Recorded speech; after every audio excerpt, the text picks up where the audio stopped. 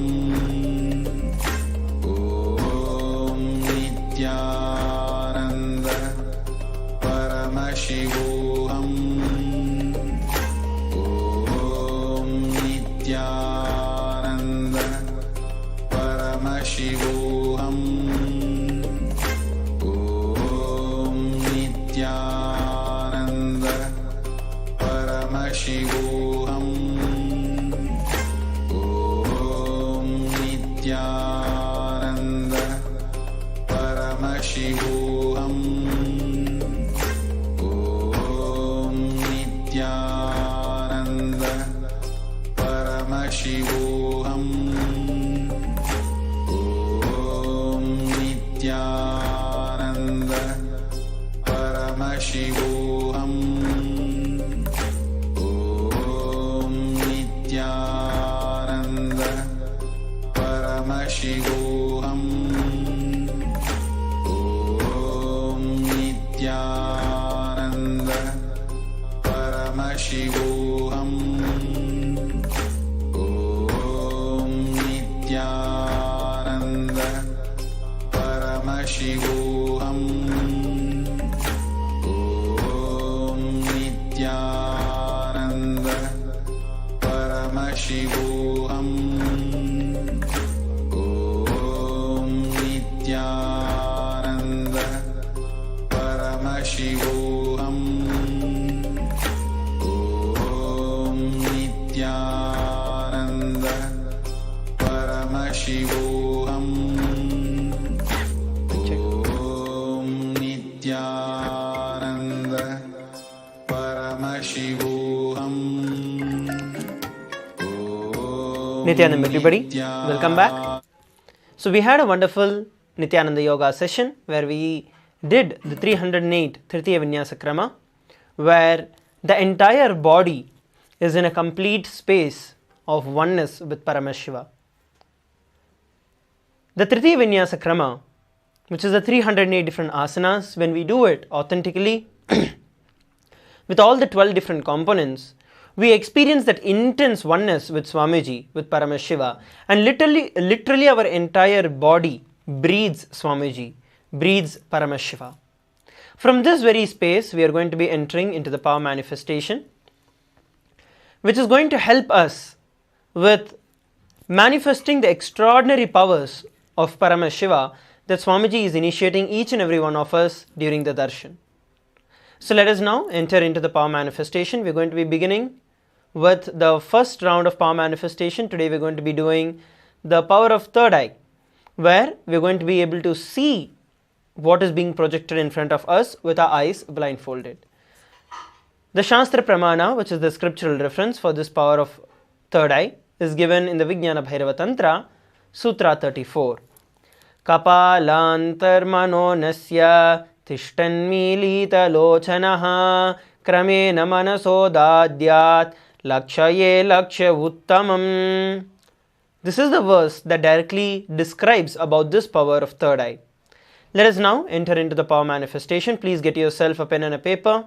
Get yourself a blindfold. And come and be seated. Please get yourself a blindfold and please come and be seated. Some of you are off your camera. Please turn on your camera and come and be seated.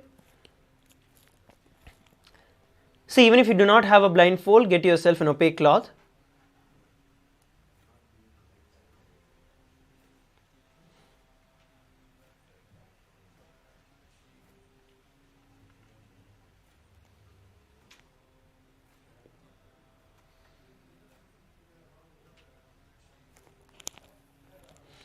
We are going to be beginning the power manifestation in just a few moments from now. Please come and be seated. Settle down. Let's begin.